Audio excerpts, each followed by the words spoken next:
आप सबको जय मसीह की। आज तारीख है 16/4/2026 और हम लोग शाम का वचन पढ़ेंगे। हम पढ़ेंगे पहला शमूएल की पुस्तक में से 30 और 31 अध्याय।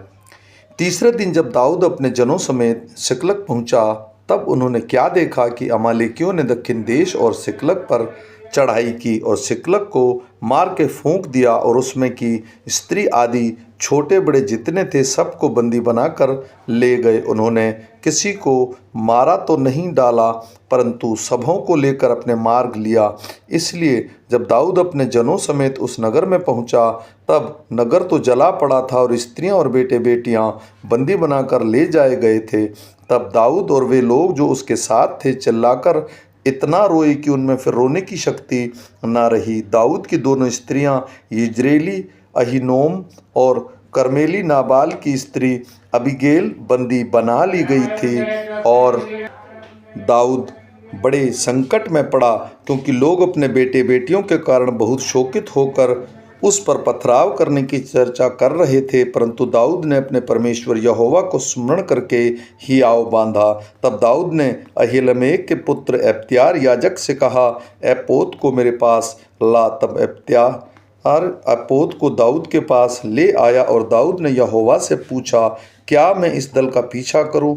क्या उसको जा पकड़ूं? उसने उससे कहा, पीछा कर, क्योंकि तू निश्चय उसको पकड़ेगा और निस्संदेह सब कुछ छुड़ा लाएगा। तब दाऊद अपने 600 साथी जनों को लेकर बसोर नामक नाले तक पहुंचा। वहां कुछ लोग छोड़ जाकर रह गए। दाऊद तो 400 पुरुषों समेत पीछा किए चला गया, परंतु 200 जो ऐसे थक गए थे वे बसोर नाले के पार न जा सके, वहीं रहे। उनको एक मिस्री पुरुष मैदान में मिला। उन्होंने उसे दाऊद के पास ले जाकर रोटी दी और उसने उसे खाया। तब उसे पानी पिलाया। फिर उन्होंने उसको अंजीर की टिकिया का एक टुकड़ा और 2 गुच्छे किशमिश दिए। और जब उसने खाया तब उसके जी में जी आया। उसने 3 दिन और 3 रात को न तो रोटी खाई थी और न पानी पिया था। तब दाऊद ने उससे पूछा, तू किसका जन है और कहाँ का है? उसने कहा, मैं तो मिस्री जवान और एक अमालेकी मनुष्य का दास हूँ, और 3 दिन हुए कि मैं बीमार पड़ा और मेरा स्वामी मुझे छोड़ गया।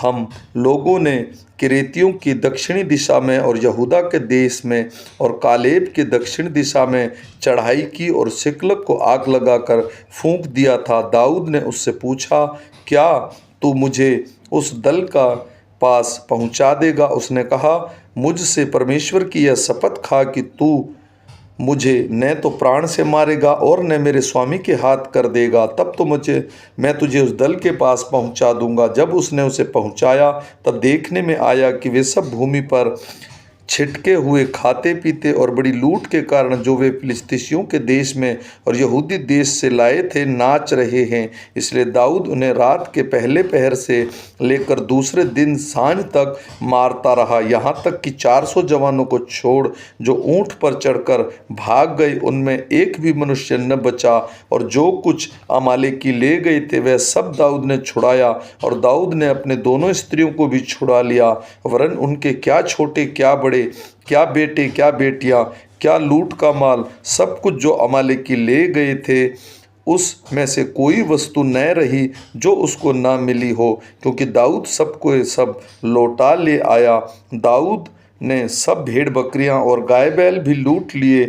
और इन्हीं लोग यह कहते हुए अपने जानवरों के आगे हाँकते गए कि दाऊद की लूट है।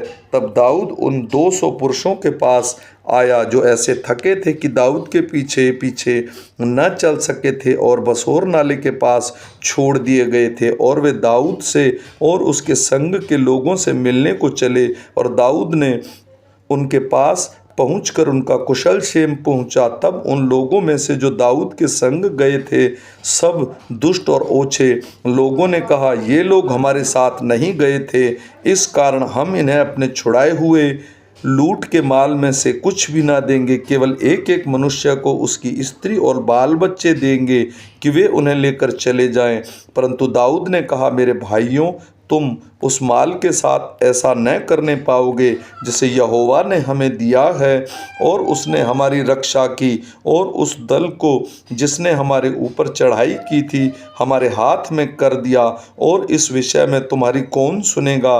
लड़ाई में जाने वाले का जैसा भाग हो उसके समान वह पास बैठा हुआ भी वैसा ही भाग होगा, दोनों एक ही समान भाग पाएंगे।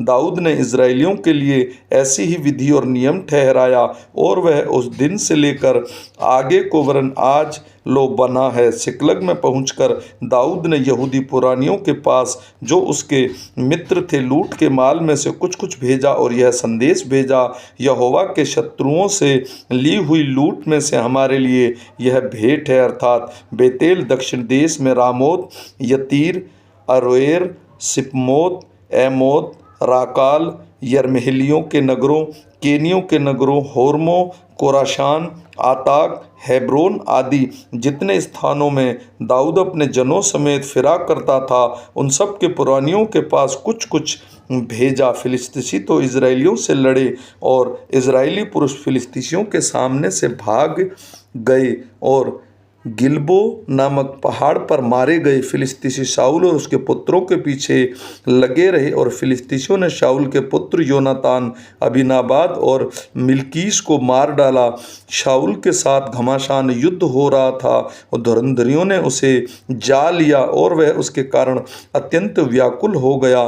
तब शाऊल ने अपने हथियार ढोने वाले से कहा, अपनी तलवार खींचकर मुझे भोंक दे, ऐसा ना हो कि वे खतना रहित लोग आकर मुझे भोंक दें और मेरा ठट्ठा करें। परंतु उसके हथियार ढोने वाले ने अत्यंत भय खाकर ऐसा करने से इनकार किया। तब शाऊल अपनी तलवार खड़ी करके उस पर गिर पड़ा। यह देखकर कि शाऊल मर गया, उसका हथियार ढोने वाला भी अपनी तलवार पर आप गिर कर उसके साथ मर गया। यो शाऊल और उसके तीनों पुत्र और उसके हथियार ढोने वाले और उसके समस्त जन उसी दिन एक संग मर गए। यह देखकर कि इजरायली पुरुष भाग गए और शाऊल और उसके पुत्र मर गए, उस तराई के दूसरी ओर वाले और यरदान पार रहने वाले इजरायली मनुष्य भी अपने अपने नगरों को छोड़कर भाग गए और फिलिस्तीसी आकर उनमें रहने लगे। दूसरे दिन जब फिलिस्तीसी मरे हुओं के माल को लूटने आए तो उनको शाऊल और उसके तीनों पुत्र गिलबो पहाड़ पर पड़े हुए मिले। तब उन्होंने शाऊल का सिर काटा और हथियार लूट लिए और फिलिस्तीसियों के देश के सब स्थानों में दूतों को इसलिए भेजा कि उनके देवालयों और साधारण लोगों में यह शुभ समाचार देते जाएं।